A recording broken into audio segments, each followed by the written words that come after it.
10 დეკემბრიდან ავსტრალიაში ძალაში შედის კანონი, რომლის მიხედვითაც სოცმედია პლატფორმები იძულებულები არიან და ვალდებულები არიან, რომ გააუქმონ არასრულწლოვანთა აკაუნტები. To remove young Australians under the age of 16 from their platform. ასევე რეზოლუცია მიიღო ევროპარლამენტმა, რომლის მიხედვითაც 13-დან 16 წლამდე პირების რეგისტრაცია სოციალურ ქსელებში შესაძლებელი იყოს მხოლოდ მშობლის თანხმობის მიხედვით, ალბათ იარსებს გარკვეული ბერკეტების მიხედვითაც ეს გაკონტროლდება, მხოლოდ 13 წლამდე პირები საერთოდ ვერ შეძლებენ დარეგისტრირებას სხვადასხვა პლატფორმებზე. ზოგადად ჩვენ ბევრს ვუბრალობთ ხოლმე ციფრულ ჰიგიენაზე და იმაზე თუ ასაფრთხეები მოდის, მაგრამ მაინც ძალიან გვიჭირს მშობლებს პრაქტიკაში განახორციელოთ ეს.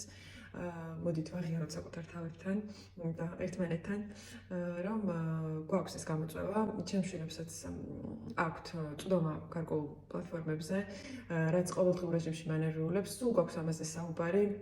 გვაქვს გარკვეული შეზღუდვები განსაკუთრებით პატარასთან, რომლის არ დაცვაც არ განიხილება და აბსოლუტურად ისე მკაცრად მივყვებით ამ რეკომენდაციებს. მაგრამ რაც უფრო იზრდება ბავშვი, თინეიჯერი ხდება და რაღაც უფრო დამოუკიდებელ ცხოვრებაში შედის, მით უფრო ნაკლები წვდომა აქვს მშობელს იმაზე, თუ რას აკეთებს ვირტუალურ სივრცეში ყოველდღურად მისი შვილი. აბა მითხარით, რას ფიქრობთ?